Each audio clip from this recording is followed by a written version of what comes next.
Alright, we're revisiting said plant. The what?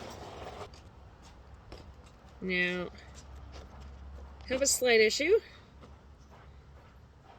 Got grossly overwatered. Like, to the point the person was watering it every day. So, here we are. Look at those little roots. Look at them. So cute. So, we have some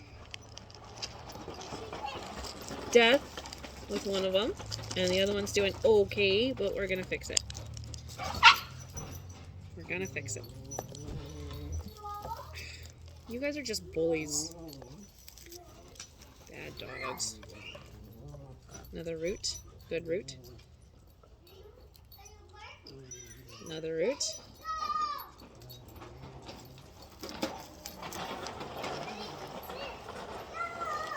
Yep, this one still looks really good. So I'm gonna take off just a row on the bottom.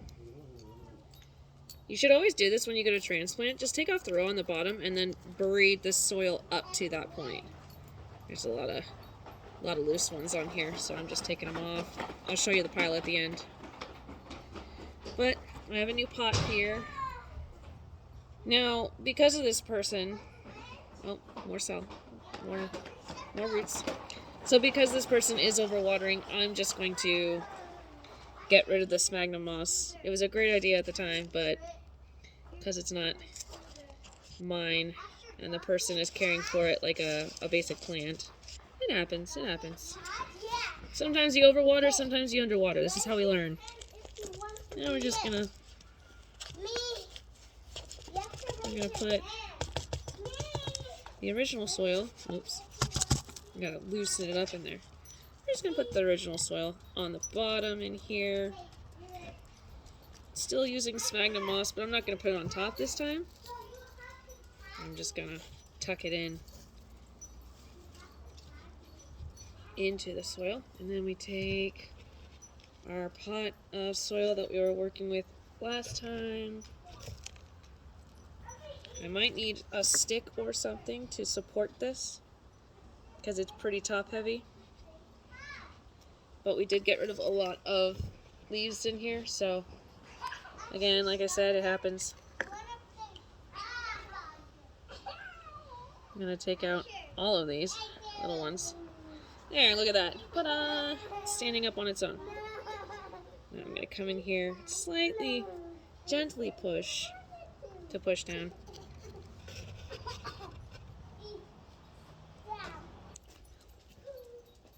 I felt a coughing fit come on, so I had to pause it for a minute. But here we are. Alrighty.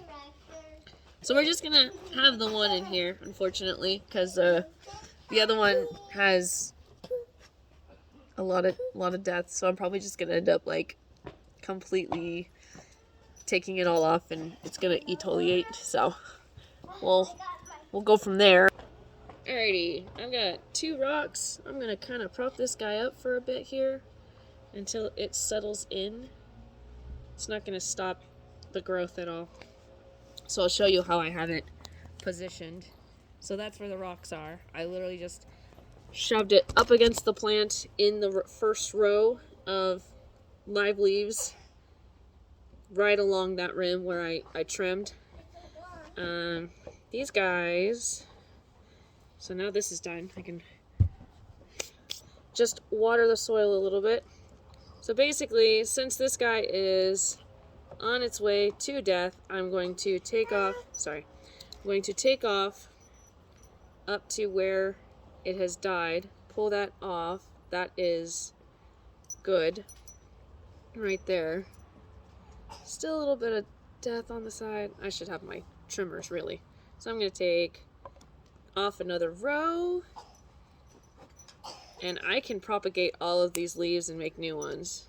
There we go. That's much cleaner. You can see that. So, yeah. And then I'm going to put this back in the pot. Hopefully it'll grow some leaves here in a bit. This one has death on the tip. I don't anticipate that it'll grow. And then right between where I had the two rocks is actually where I'm going to put it back. So because I've cut this off, it's going to pause all growth into new leaves. It's going to concentrate on sealing this up so it'll become scar tissue. And then eventually, just like the little leaves that we got, the little propagations, those roots will come in. And the same thing with this. But this will just take a little bit longer, especially since it's becoming cold.